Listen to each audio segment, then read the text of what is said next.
inshallah. Okay. Just start. Go ahead, initiate it. Wait, I think she's on mute. Reza, I think you're still on mute. Yeah. Sorry. Yeah, we're live. You can start. All right. All right. So go ahead, Mohammed. Yeah, assalamu alaikum, everybody. Welcome.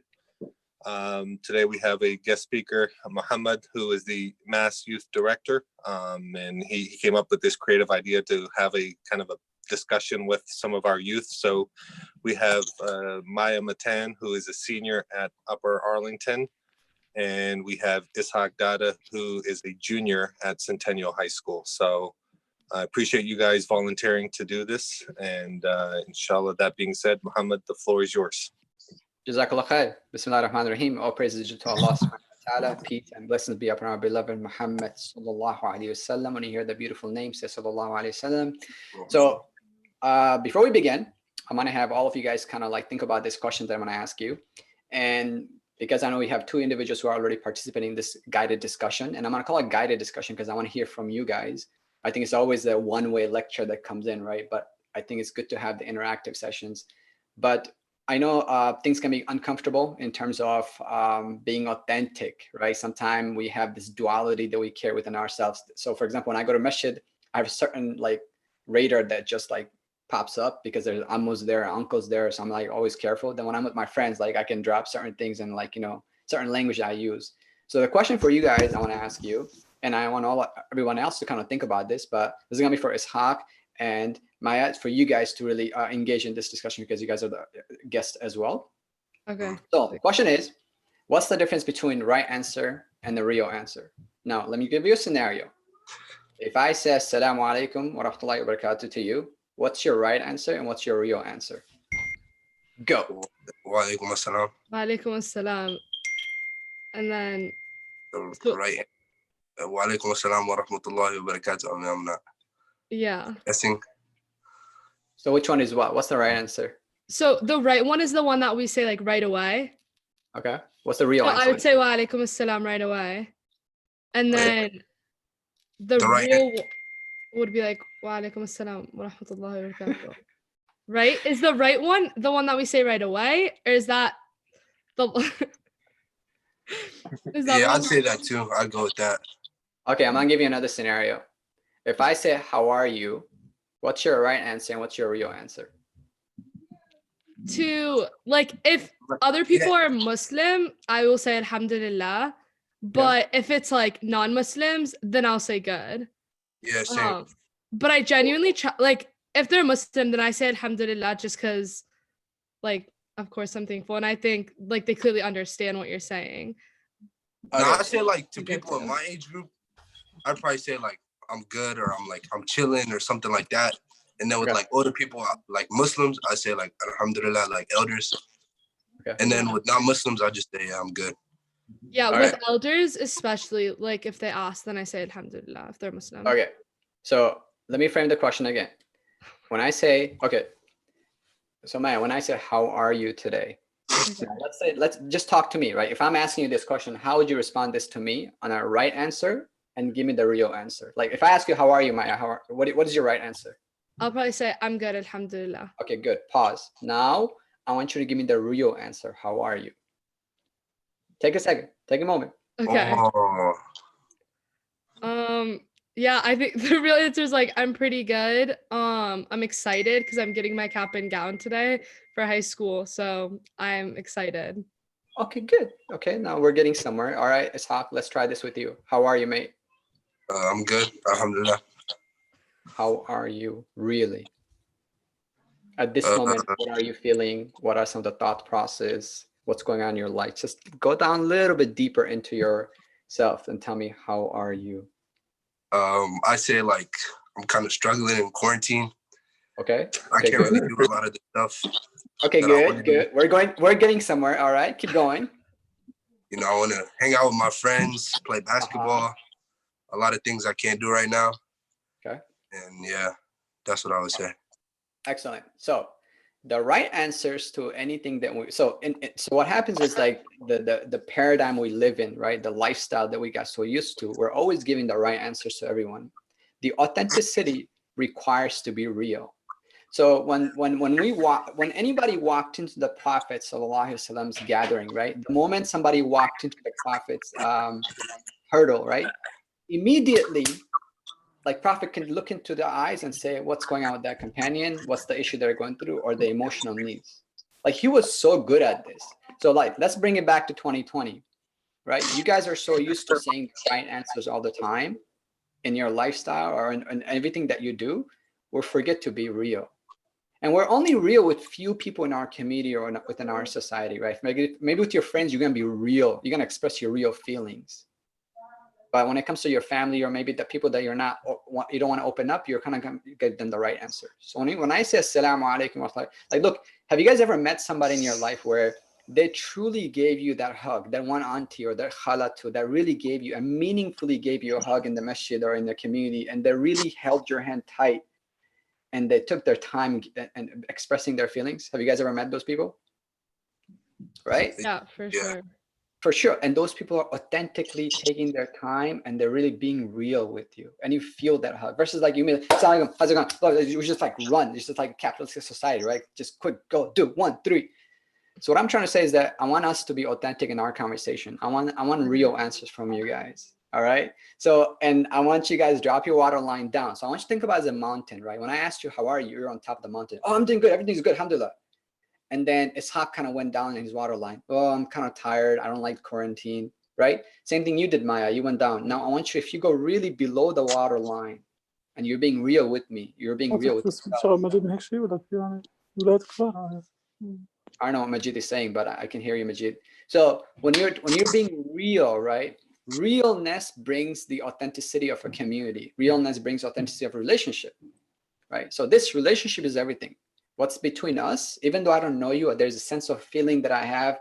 Maybe it's the angels that are sitting right next to you because of this beautiful gathering. Maybe this amazing event that you guys are still joining despite all the obstacles. There's a barakah in it, right? There's this authentic feelings taking place within each other, perhaps with our clean intention. So moving forward, I want you guys to be real with us, all right? Real with all of us. Try your best. I'm not saying drop the water line down and tell me what's going on in your maybe closet secret. Maybe that's between you and God. Keep it that way, right? There are certain things we don't want to need to know. That's between you and Allah subhanahu wa ta'ala. And there are certain things I'll never show with anybody, right? Doesn't matter who I know. It will only be between me and Allah, me and God, right? So be as real as possible, because that's how we build authenticity in our community, in our relationship, and everything that we do. Sounds good? Yep. Yeah. All right, now let's be real. How are you guys are like, oh man, I got you guys in a trap. Tell us about your relationship with, like, you know, what is the hardest thing for you guys as a being Muslim youth?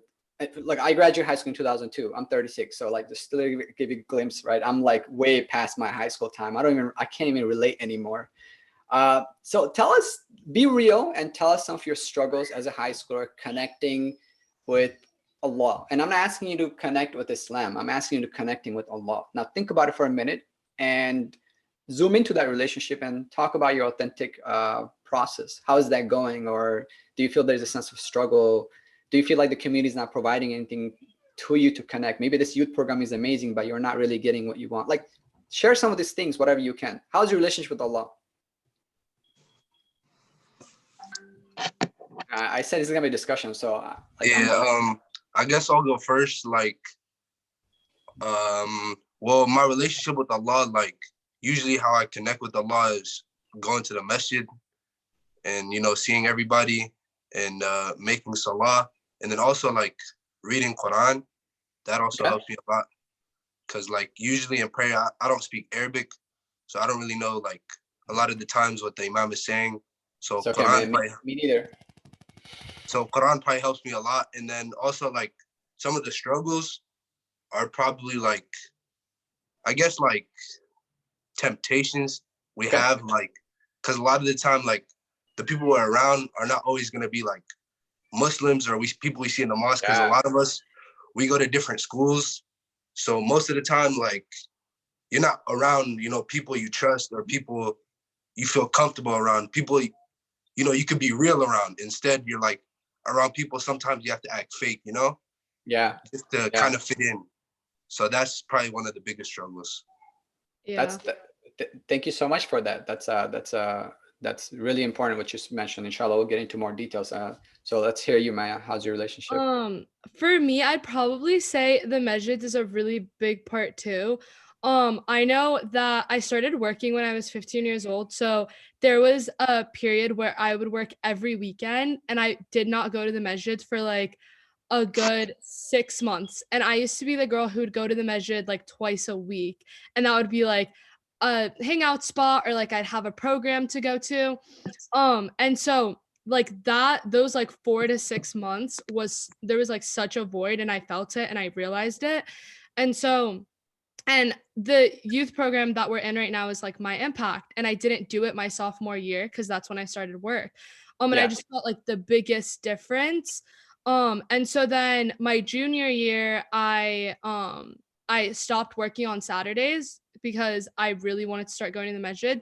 And for me, I don't even think it's about like the programs. I think it's just physically going there. I think that's just like it means the most to me, even if I just like walk in the masjid and I'm just like in there surrounded by those type of people. And I'd say probably like some of the biggest struggles for me are just like balance.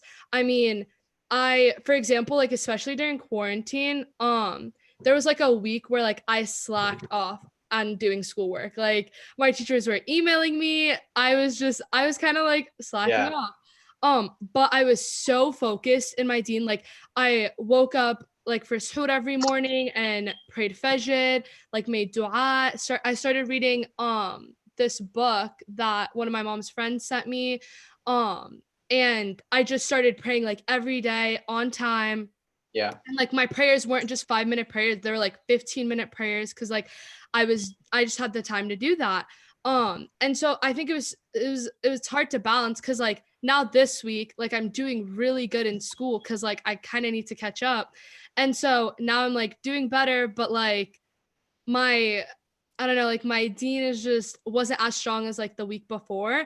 And so like I think what I really want to learn to do is just like balance that better, just so like I'm able to still succeed in school and still succeed with like my relationship with Allah. And it's not like one or the other, or it's not like one has to plummet and one doesn't. So I just think like balance is definitely like a really big struggle of mine. Yeah. And thank you so much for sharing those thought process, and thank you guys for being authentic and sharing your challenges. And I think I want to go back to Ishaq and then come back to Maya. Like, it's one of the things you mentioned, man, like temptations, trials, all this fitnas. Like, some you guys are on TikTok, man. I don't know. I couldn't handle TikTok for like 48 hours. It was like, oh, this ain't me. This is too much fitna and that fit talk, right? So I just like zoomed out of it. I was like, I can't. I don't know how you guys are doing it, huh? What were you saying, Ishaq? Did you say something? No, I didn't say anything. No. Yeah. So like you guys have it harder in a way, almost like it feels like every generation kind of says the same thing, right? Each generation was like, oh, you guys have it harder, or we have it harder. Every generation kind of has their challenges and their fitnas, right? Like back in my days, if you went to prom, it was like, whoa, you went to prom, you did all this crazy stuff, right? Now it's just like it's happening in middle school. Man. Prom is like daily. So like no doubt about it. Y'all all you guys are like literally in the Shark Tank. Right, swimming with the shark and trying to hold on to your faith, not trying to get a bite or an attention from all those trials and tribulations. So basically, what we're trying to tell you is, listen, Muslim youth, I'm gonna drop you in the water. Just don't get wet. Do you guys feel that? Like sometimes it's like, okay, all these rules and regulations are there for you. Of course, they're there for you to better your relationship with Allah subhanahu wa ta'ala, to get to an ultimate destination, right? The goal is Allah, not Jannah.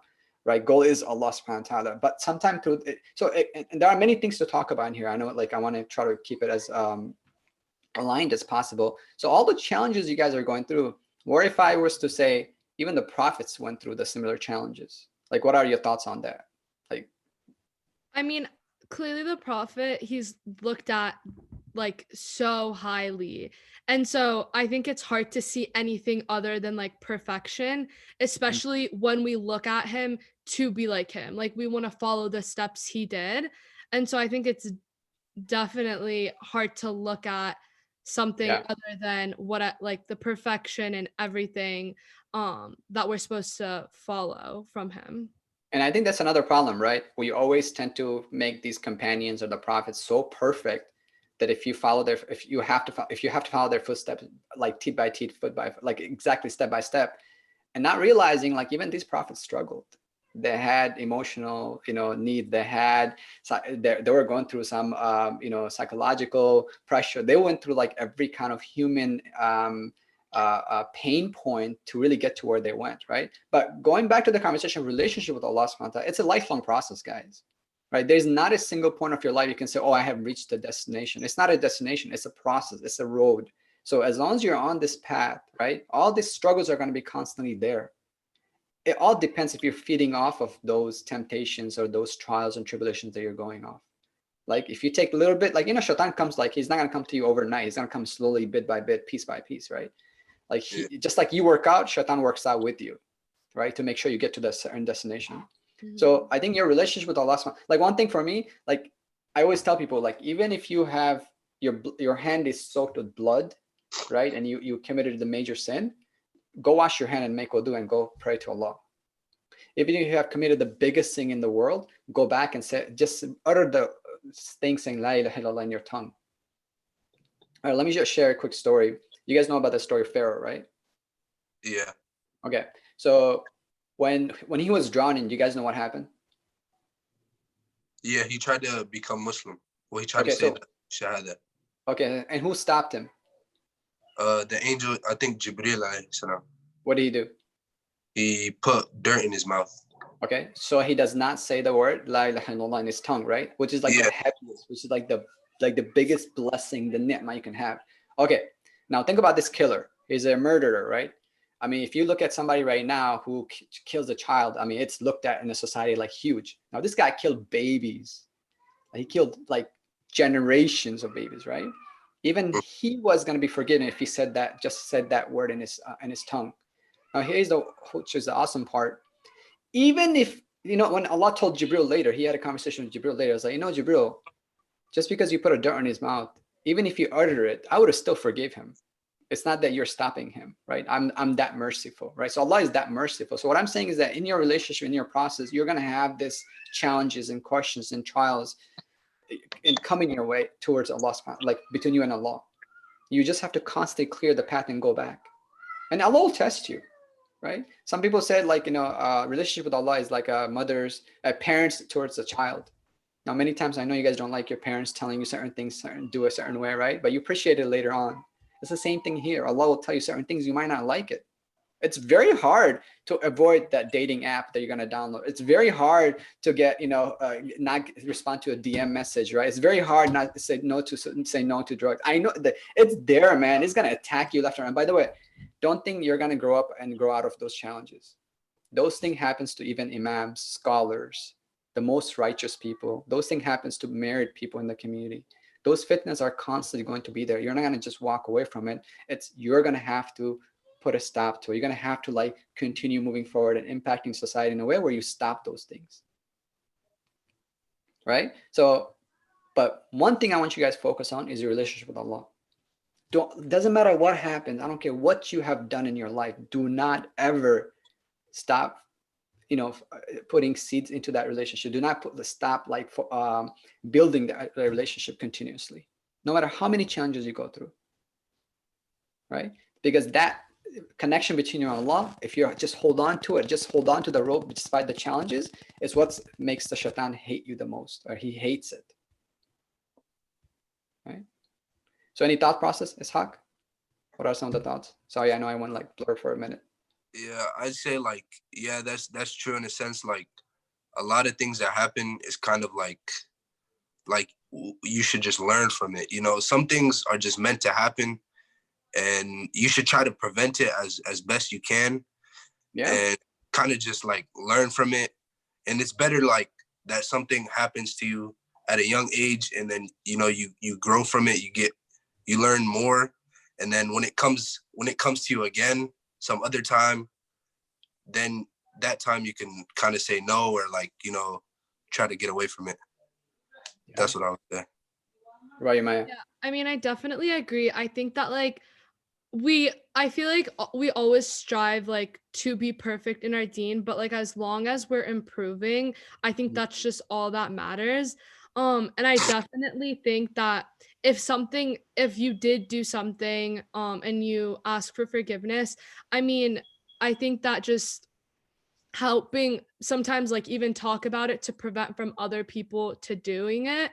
I know I've like definitely had my fair share of things that I've done, and I've just talked to my friends about them and Yeah. how just it wasn't worth it, like regrettable, or like I asked for forgiveness. So I just think like talking about like how you felt when you're doing those things to prevent other people from doing those things, I think could be so beneficial. And like once again, it's not about like being perfect, it's just about like being better, even if it's the smallest thing.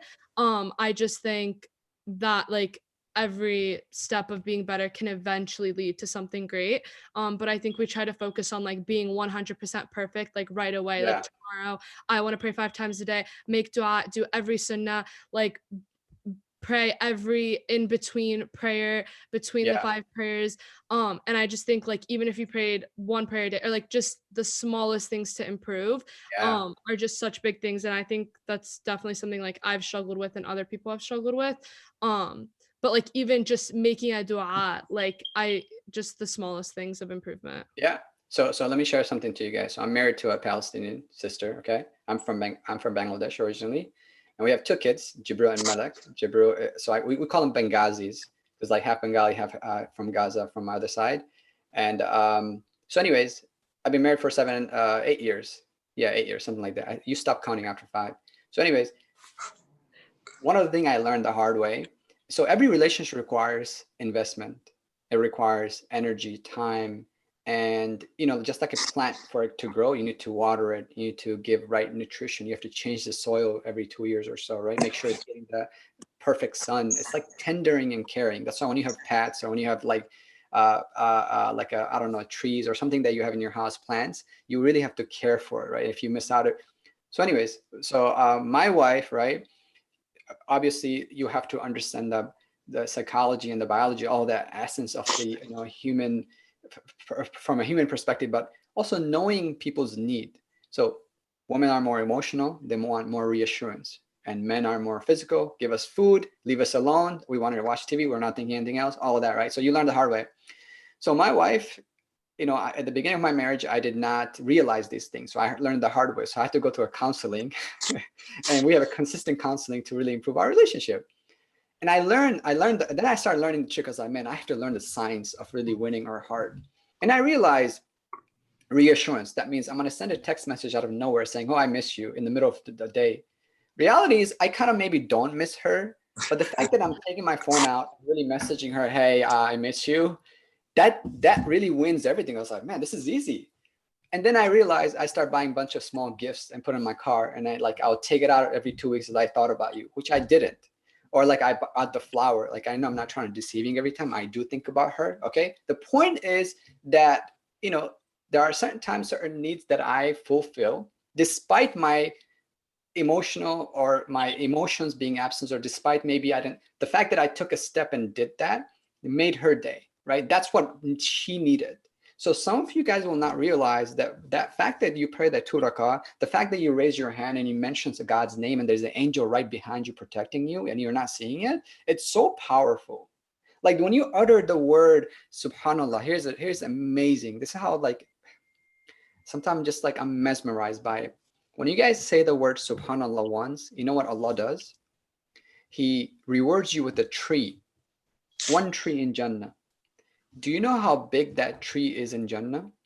The trunk is so big that you take the fastest horse and it does not make a complete circle and it dies. That's how big the trunk of that tree is.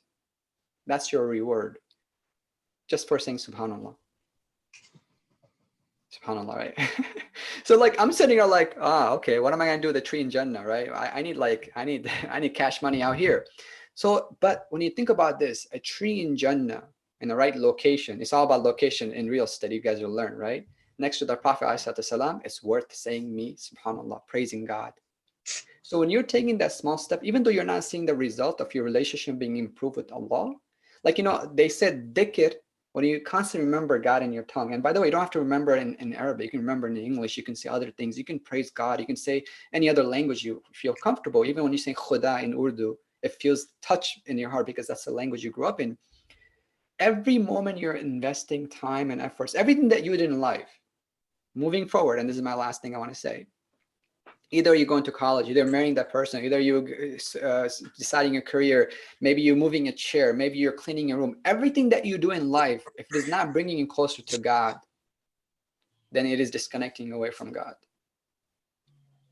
Just hear me out. Everything that you do in life, from moving forward, even breathing, even like just the fact that you're alive, if it is not bringing you closer to Allah, and that's what Bismillah means, in the names of Allah, we're connecting Allah, our relationship with Allah. Everything that you're doing, if it's not bringing you closer to Allah, then it is taking away from God, and that is not worth it. And that is a relief. And sometimes I think about it, man, why did Prophet, when Prophet went and gave dawah, when you're saying La ilaha illallah, you feel free. You feel like there's no more shackle anymore. Why? Because that relieves you from every attachment in this world, including a relationship. Because look, if you die tomorrow, your loved one will just throw dirt in your graveyard, cry for you, and then move forward. Then you become an Instagram post. Right? So every relationship requires work, effort, and those small baby steps towards that relationship is going to eventually, you'll see the outcome of it in years. May Allah accept from you guys. I mean, any final thoughts? I want to hear from you. No, I mean, like, I definitely agree. I think just the small steps also, just kind of like understanding what you're doing, kind of pushes you to want to do it more. So like now, like saying subhanallah, just like understanding the benefits of that, makes you want to say it as much as you can. And so I definitely think, especially this Ramadan, I feel like a lot of people have been really active on social media because of quarantine. So I've learned so many things, and clearly I've been a Muslim like my entire life. But now like I'm learning what the meanings of some things that I do that I don't really know the full meanings of, or the benefits or the rewards of. And so I just think kind of learning what you're doing as a Muslim will just encourage you to keep on doing it. It's awesome. It's Haq. I think you two summarized it all. I mean, yeah, I guess. Hashtag repost, right there. Yeah. So. One thing I want to mention to you guys, those baby steps are very crucial and important. Don't think that it's the end of the journey they have to reach, right? Take your time. Even when you're reflecting on something and you take your time, you feel more like, people now that like the way we learn Deen is like, oh, you have to say this 33 times. You have to memorize this. I'm sitting like, oh my goodness, do I really have to say it 33 times? Do I really have to, I'll get there. Let me take baby steps. Like one thing I did for myself, I started this maybe 8 years ago. I wanted to make a habit of reading Quran daily. And I didn't even know how to read either. So I had to go learn it, right? Like at that time I was like, 25, 26, something like that. And I did this incremental process. Remember, most hated things to shaitan is consistency, and most beloved to Allah is consistency, right? So I took the book of Quran for 1 month and I just opened it and put it back. I did that for 30 days. Next 30 days, I took it, even though I can read more, right? Even I can read few, I didn't. I opened it, read the first line, Bismillah ar-Rahman ar-Rahim, and then I put it back for the next 30 days. And I did this until I reached 1 page. Now I'm reading 1 page every day. My next goal is to get to 1.5 pages or 2 pages, right? I'm doing this for the last 8 years, by the way. 8 years. I've been doing this for 1 page. I haven't been able to go further because all the other responsibility has been, even though there's no excuse. Right now, this Ramadan has really helped me schedule my time. I wake up 4 a.m. I don't go to sleep till like 10 p.m., right? Which really helps me because I've been wanting to wake up 4 a.m. like been a while. So anyways, incremental process and build on your relationship. Don't ever let Allah go. If your entire life turns upside down because of other issues, no matter what storm brings in you, just make sure, don't forget to say La ilaha illallah in your tongue, give sujood, right? Connect to the metaphysical world, and stick with good friends and companions. That will also help you. It's a simple reminder at the end of the day. All right, may Allah accept from you guys. I'm going to do a quick shameless plug, then I'll take some questions if you guys allow me. Mass Youth National. If you guys are following me us on Instagram, there's an Instagram takeover happening every day. MashaAllah, some amazing youth are sharing their Ramadan. I'd love to have some of you guys take over the Instagram someday, inshallah, on our next project. We also have high school podcasts every Saturday at 10 p.m. Discussions like these takes place. And so if you guys can go and follow us right now on Mass Youth National, I'm going to look at the number if it increases, because like I'm watching right now, literally live. So Mass Youth National, very simple. Follow us, and see if you guys benefit from these contents and reminders, inshallah. And that's about it from my end. Brother Shafiq and Sister, if you guys have any other things you want to add, we'd love to hear from you. And if you guys want to do questions, I'm here. Appreciate it, Brother Muhammad. Yeah, if anyone does have any questions, feel free to use the chat and send it our way. I did have maybe a type of question. So I know you said you take baby steps. Maybe you can provide some details and advice for our youth about some of the baby steps that you take in getting closer to Allah subhanahu wa ta'ala. Awesome. Jazakallah khair for that question. I would love to hear from you, Brother Shafiq. What are some of the steps you take?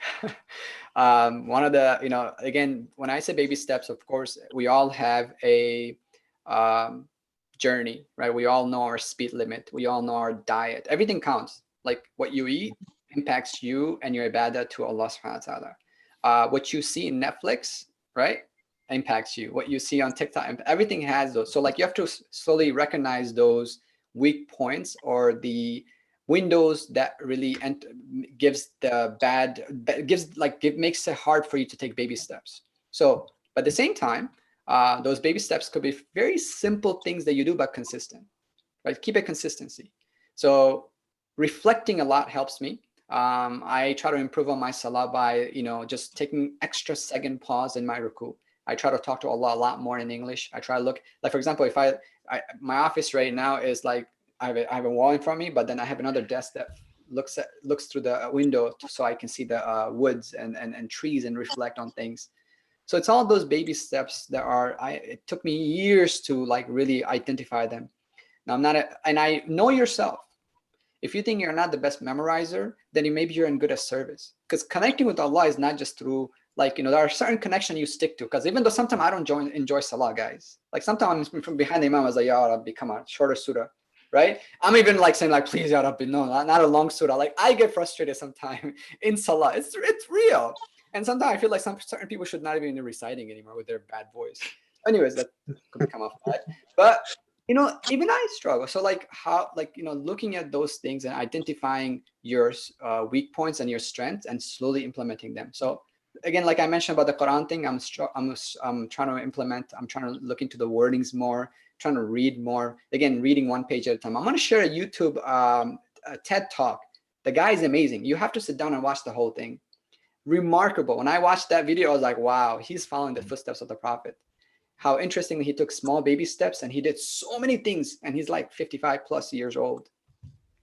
So yeah, I don't know. I went all over the place, but baby steps anywhere. Doesn't matter. Know yourself. Know your strength. Know your weakness. Know your energy level. I know if I eat too much, I'm not able to move. I'm going to have it. It's going to impact my whole day. I know if I sleep too much, it's going to impact me. And if I don't wake up 4 a.m., I'm not able to get other things done, right? And I know when to sleep because maybe 2 days I want waking up early. Third day, let me just relax. Let me just let go and get extra sleep this day. So know your body, know your weakness, know your strength. All of that is important. Because look, if you know you're going to DM her, then get away from the environment. If you know you're going to get involved in the drugs, get away from their friends and find a way. And sometimes it's hard to say no to those close friends and family, but you have to put your guts together because the same friends are going to turn around from you when it comes to like anything other than connecting to Allah. Appreciate that. Yeah, I mean, I think one of my biggest things is, like you said, knowing yourself. Mine's is, Fajr prayer. I feel like when I wake up for Fajr prayer, I've realized that my days are more productive, are more efficient. I know we're supposed to wake up for every Fajr prayer, but I'll be the first to admit that, there are Fajr prayers that I miss. But I realized that, in high school, we wake up earlier. Our high schools used to start like 7 a.m. So you're always awake before Fajr. But then, once college started, your classes, you can kind of choose. You can choose later classes and things like that. But I never realized it until like I was waking up early to study or whatever it was. But, I would get my Fajr prayer in on time. Those are the days that I just felt very productive. And growing up, I feel that like when I start off my days with the Fajr prayer, it just, my days feel much better, much more productive. Yeah. So I think that's the key for me personally is waking up for Fajr. Another thing, I think some of you guys are dreaming once the high school's over, you're going to sleep in. Forget it, mate. Like forget. Like I used to think like, oh, when high school's over, I'm gonna sleep in. It's a waste of time, man. I'm telling you, you guys forget about it. You're not sleeping in. Just accept the fact that you're not gonna like sleep in rest of your life, right? I mean, like we have kids now, and they wake up. We're like, please don't wake up early, and it's just like it's all about like prioritization. I'm not trying to scare you guys. Yeah, I got two kids of my own too, and once the whole sleeping thing is gone. But yeah, that's it. we won't go on that tangent. We won't go on that tangent. I think we had some questions. Did you see any questions, Rida? No questions. Lots of okay. thank yous and thank yous for our panel, our speakers. Alhamdulillah. Yeah. Still waiting for some followers, guys. I'm kidding. Still waiting for some followers. Pressure, Instagram. We don't follow you back, by the way, so we're not gonna see everything that you're doing, the good stuff. We'll send out the recommendations for sure for following the page. Again, I appreciate you taking the time out, Brother Mohammed. May Allah accept it from all of us, inshallah. May Allah reward you and bless your family. Maya, Ishaq, thank you again for volunteering. Thank you so much for talking to us. Thank you. Awesome, man. Good connecting with you guys. And Ishaq, mashallah, may Allah accept from you guys. Yeah, thank you for having us. Absolutely, mate. Absolutely. Reward you guys and accept your Ramadan, give you strength and courage that all of you in this group chat become the inheritors of the Prophet sallallahu alaihi wasallam, and enter all of you for those who have any trials, questions, or any tribulations, and give you guys the best of this dunya, best of akhirah, and keep you away from Jahannam. Ameen. Likewise. Thanks again, Brother Mohammed. Take care. Assalamu alaikum. Thank you so much. Assalamu alaikum.